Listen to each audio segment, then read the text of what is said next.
பாரதிய ஜனதா கட்சியின் வேட்பாளர்களையும் இந்த தேர்தலில் அவர்கள் போட்டியிடுகின்ற அனைத்து தொகுதிகளிலும் நீங்கள் டெபாசிட் இழக்க செய்ய வேண்டும் என்று அன்புடன் கேட்டுக்கொள்கிறேன். செய்வீர்களா?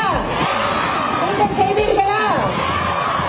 இருந்திருந்தா, சுயமரியாதை ஒன்று இருந்திருந்தா, இல்ல அரசியல் நாகரிகம் ஏதாவது இருந்திருந்தா கண்டிப்பா இபிஎஸ் அவர்கள் பிஜேபி கூட, அதுவும் பாசிச பிஜேபி கூட கூட்டணி வச்சிருக்க கூடாது. முன்னாடி பிஜேபி தலைவர் அண்ணாமலை அவர்கள், மன்னிக்கவும், பிஜேபி முன்னாள் தலைவர் அண்ணாமலை அவர்கள் அம்மையாரை பத்தி தப்பா பேசியிருப்பாங்க. அதனால எடப்பாடி பழனிசாமி என்ன சொல்லியிருப்பாருன்னா, பிஜேபி கூட இதுக்கப்புறம் கூட்டணி கிடையவே கிடையாதுன்னு சொல்லியிருப்பாங்க. 2026லயும் நாங்க பிஜேபி கூட கூட்டணி கிடையவே கிடையாதுன்னு ஸ்ட்ராங்கா சொல்லியிருப்பாரு.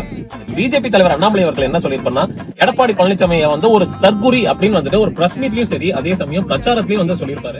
ஏடிஎம்கே முன்னாள் அமைச்சர் ஜெயக்குமார் அவர்கள் என்ன சொல்லியிருப்பாருன்னா, ராயபுரத்துல நான் ஒரு சிங்கம் மாதிரி நான் இருந்தேன், சிம்ம சப்பனமா நான் இருந்தேன், ஆனா பிஜேபி கூட கூட்டணி வச்சதுனாலதான் நான் இன்னைக்கு தோத்து போயிட்டு சட்டமன்றத்துக்குள்ள கூட போக முடியாம ஒரு சூழ்நிலை நான் இருக்கேன்.